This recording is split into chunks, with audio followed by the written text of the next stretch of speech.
Hingga suatu hari Sarwono mendapatkan orderan dari seorang wanita muda dan cantik. Wanita itu dijemput di titik penjemputan di wilayah kota Jogja, dan sesuai aplikasi wanita itu minta diantar di daerah Kulon Progo. Mobil pun perlahan mulai berjalan ke arah Kulon Progo. Namun saat akan melewati sebuah pertigaan, pandangan Sarwono pada spion mobil sebelah kiri sedikit terhalang oleh bodi penumpangnya. Ya Allah, aku tidak meminta hidup tanpa masalah, karena aku tahu itu tidak akan bisa. Aku hanya meminta hati yang sabar, hidup yang sehat, dan iman yang istiqomah, agar aku bisa kuat dan tabah dalam menjalani kehidupan. Open Diary.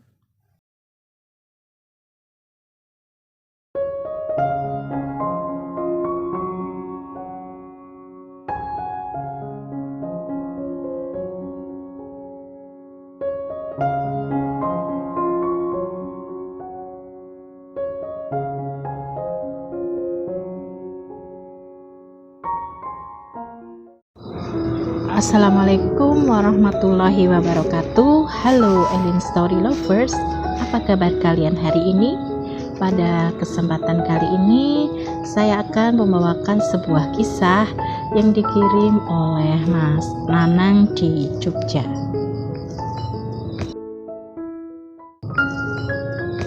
Diary. Sudah 3 bulan sejak perusahaan tempatnya bekerja melakukan pengurangan karyawan akibat pandemi COVID-19, Sarwono menjadi pengangguran. Sarwono bukannya malas cari kerja, karena sudah cukup banyak surat lamaran kerja yang dikirim Sarwono ke berbagai perusahaan. Namun tak satu pun ada panggilan. Hanya 1 surat yang dapat jawaban, itu pun penolakan, karena perusahaan yang dituju juga sedang mengalami krisis akibat pandemi. Malam itu kebetulan jadwalku dan Sarwono ronda malam. Kami ngobrol di cakruk atau pos kamling. Dan memang roman muka Sarwono tidak seperti saat masih bekerja dulu, di mana wajahnya selalu terlihat ceria setiap aku bertemu dengannya. Semenjak di PHK, aku perhatikan Sarwono lebih sering terlihat murung, sepertinya sedang menanggung beban pikiran yang cukup berat. "Kamu kenapa, Sar?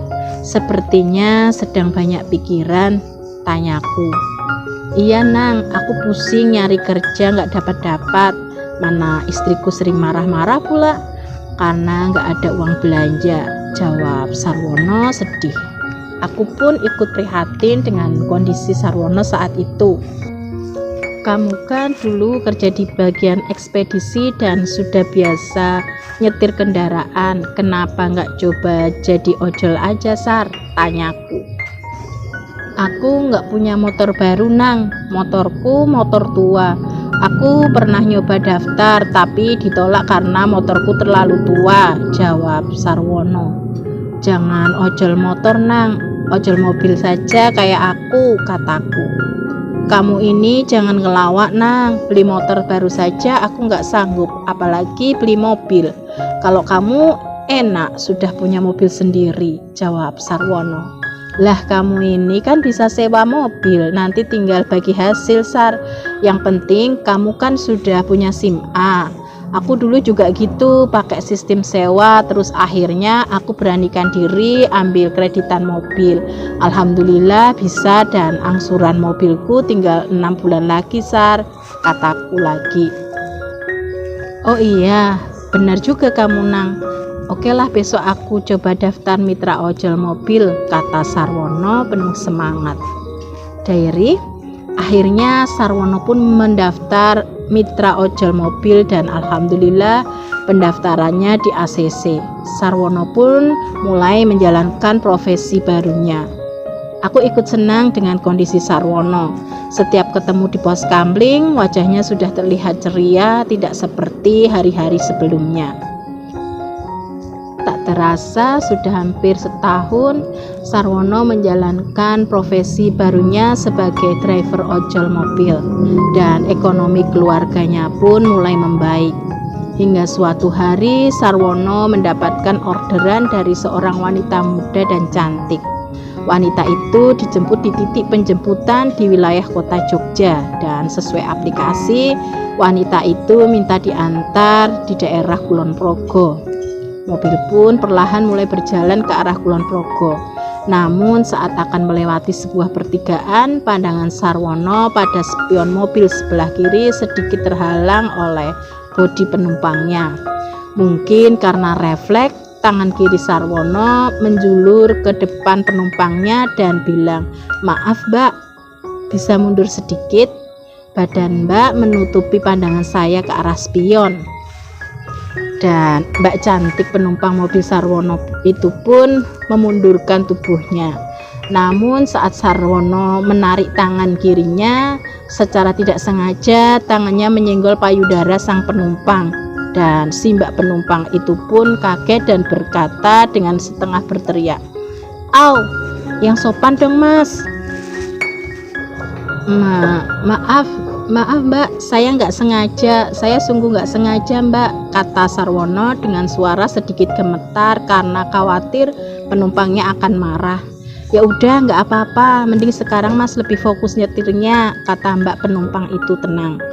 Selang sekitar 40 menit mereka pun sampai tujuan.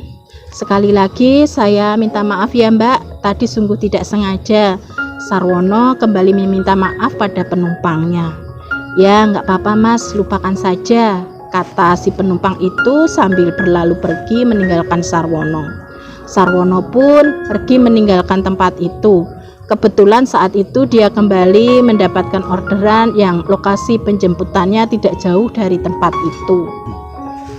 Hal aneh terjadi ketika esok harinya saat Sarwono mengaktifkan aplikasi ojolnya. Dia mendapatkan notif bahwa kemitraannya sudah diputus dengan alasan pelecehan seksual. Sarwono pun mencoba banding dengan mendatangi kantor ojolnya. Namun pembelaannya tidak bisa diterima karena Sarwono sudah dianggap melakukan pelanggaran berat dengan melakukan pelecehan seksual terhadap penumpangnya. Dan yang membuat laporan sepertinya mbak penumpang cantik yang kemarin secara tidak sengaja payudaranya kesenggol tangan Sarwono. Sarwono hanya bisa pasrah dengan nasibnya. Semoga ada hikmah dari kejadian yang dialami sahabatku Sarwono, dan kepada teman-teman seprofesi agar lebih hati-hati dalam bersikap dan berbicara dengan penumpang. Junjung tinggi etika dan attitude kita, karena salah sedikit saja meskipun tidak sengaja, sistem tidak akan memaafkan jika ada laporan pelanggaran dari customer kita. Demikian sebuah kisah yang dikirim oleh Mas Nanang di Jogja. Terima kasih Mas Nanang yang sudah berkenan membagikan kisahnya di Elin Story. Nah, buat kalian yang mempunyai kisah yang serupa dengan kisahnya Mas Nanang atau mempunyai pengalaman hidup yang tidak bisa kalian lupakan sepanjang hidup kalian, silahkan kalian kirim di elin.story@gmail.com. Terima kasih. Wassalamualaikum warahmatullahi wabarakatuh.